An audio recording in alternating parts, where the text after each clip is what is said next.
Was there an agent among those who assassinated Malcolm? Why were 2 arrested at the ballroom, as I said last week, and only 1 later was mentioned in the paper? 1 was dropped and dropped completely out of sight. When Spike Lee, and let me tell you something about Spike. You may not like Spike. That's my brother.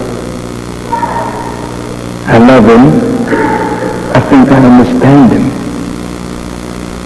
Spike read the autobiography of Malcolm X. Spike fell in love with Malcolm, as many of you did. Spike was hurt that such a great one was lost to us. And Spike believed that Elijah Muhammad had him killed.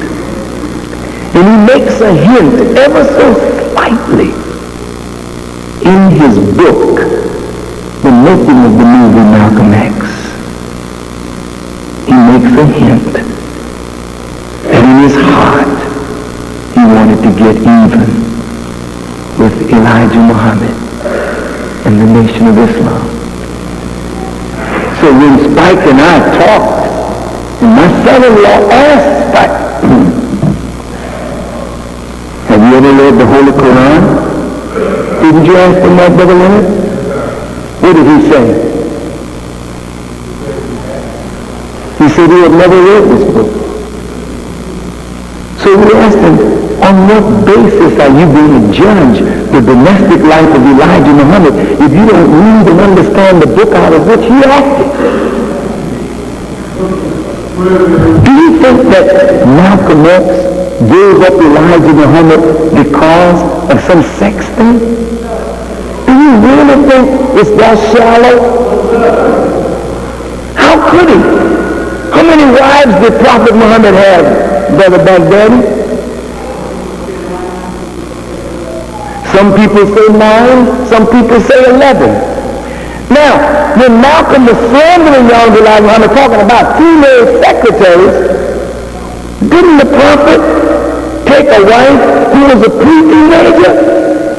What was her name? Aisha.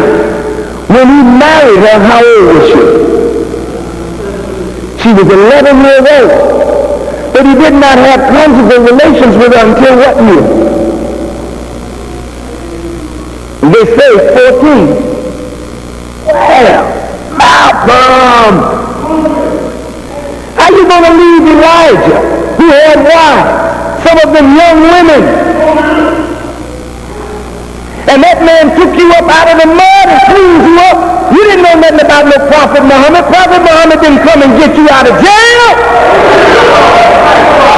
It wasn't Umar. It wasn't Ali. It wasn't Abu Bakr. It wasn't Uthman.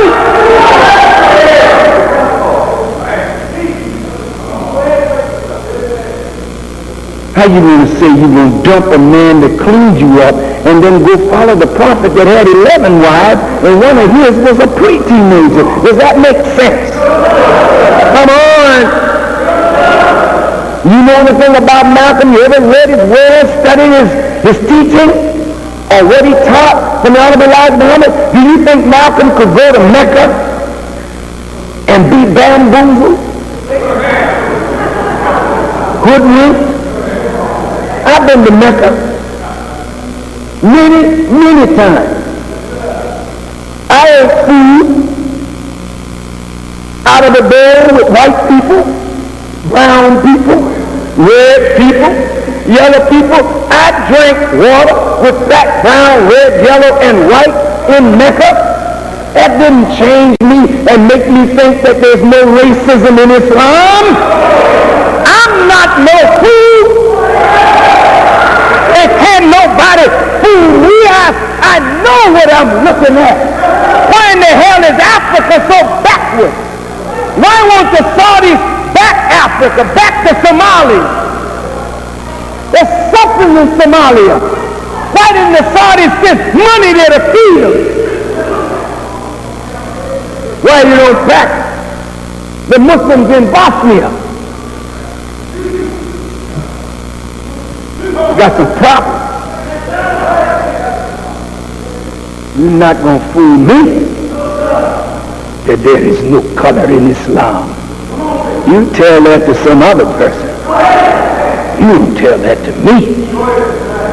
I know better.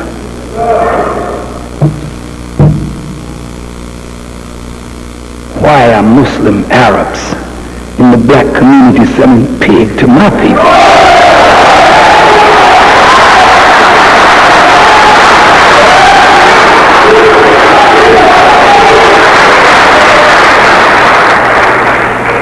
You know it's divinely forbidden, but you sell it. Yet the prophet said a man is not a Muslim till he wants for his brother what he wants for himself. So evidently you don't see us as your brother because we're in a savage condition. Nobody wants us until God came to claim us as his own. So Malcolm is dead. And the sisters who were the wives of Elijah Muhammad have been slandered. You don't ask a man if he's married, are you having sex with your wife? The question is moot. If that's my wife, I have a right to that. So why didn't Malcolm say he took wives? Why did he say teenage secretaries? Because he knew that would inflame you. And it would keep you away from Elijah Muhammad because he had become embittered. Now I conclude. In that scenario, was Malcolm worthy to sit in the seat of Elijah Muhammad and lead? And be a redeemer of our people? Wait. How many of you ever read the story in the Bible of Noah and his sons?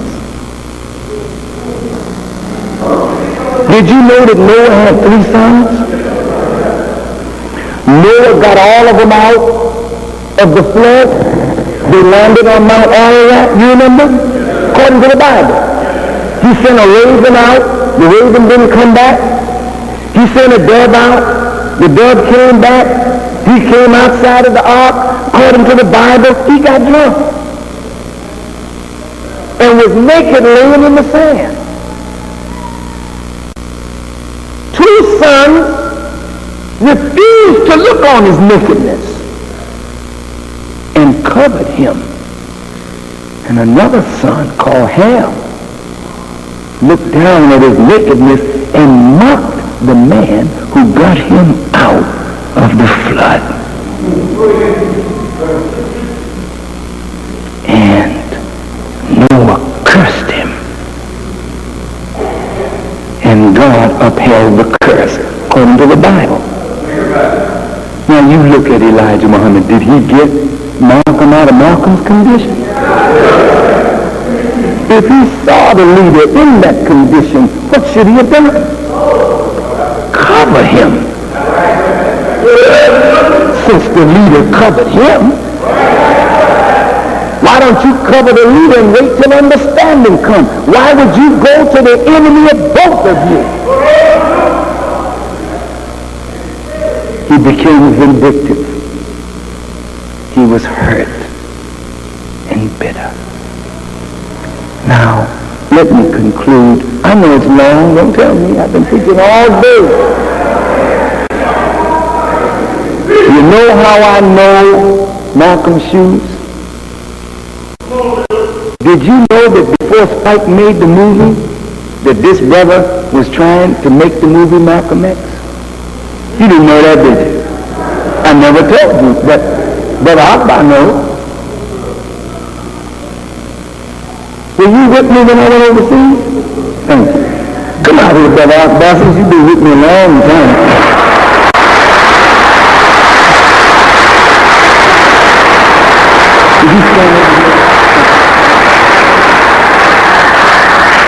My brother and I have been together a long time.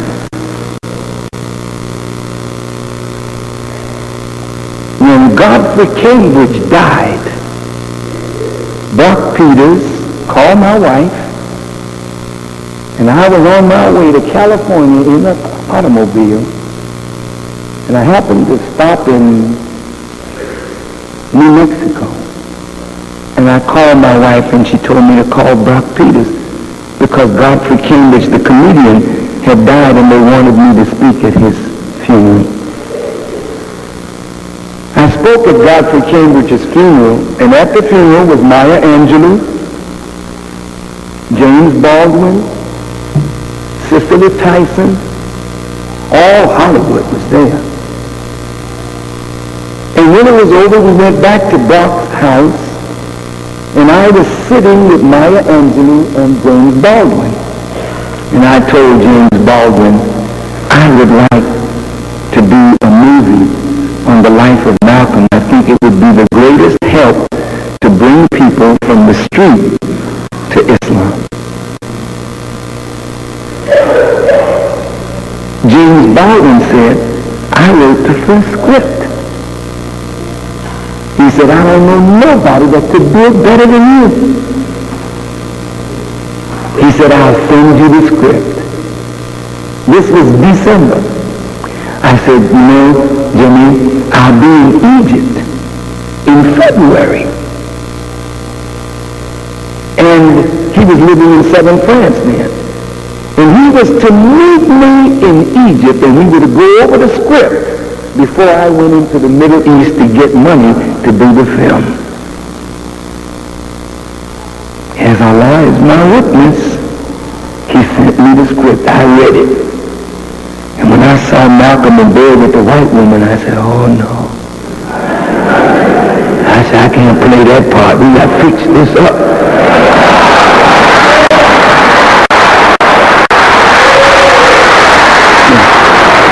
If you notice, Spike kind of handled that, you know. He tried to handle it as gingerly as he could. But with me, he wouldn't have to handle it at all because I wasn't going to get near no white women in no scenes like that.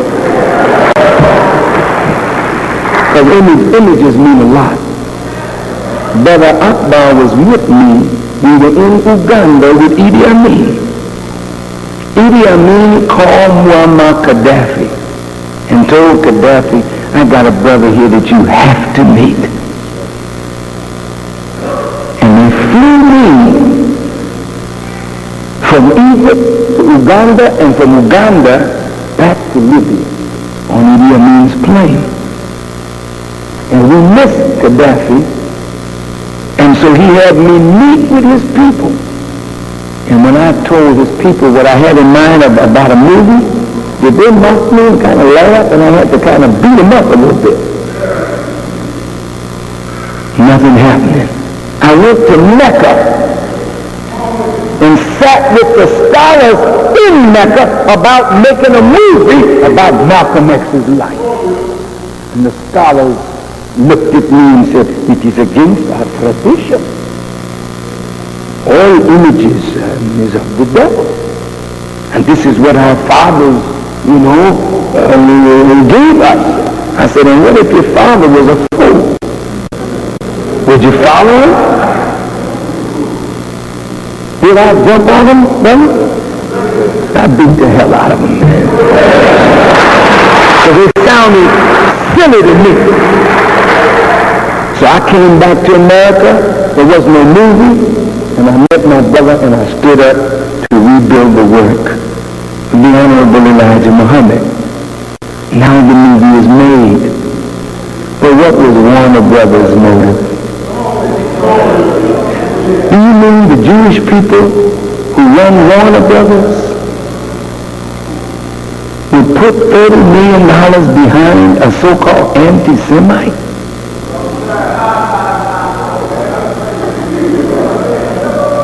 When somebody is dead, they put the living person to get a bit man about the grave.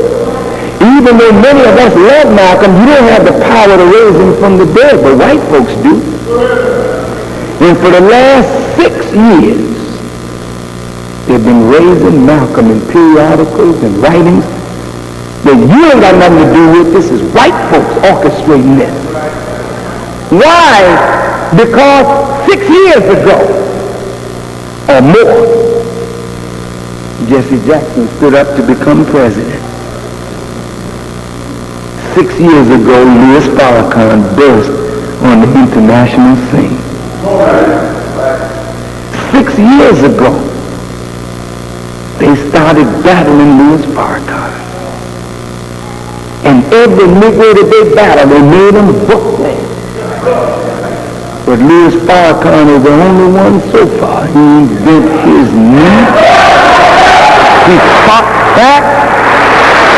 And God has blessed me to get stronger and stronger and stronger. So the white folks said, we ain't got no living black man to raise up against Louis Farrakhan.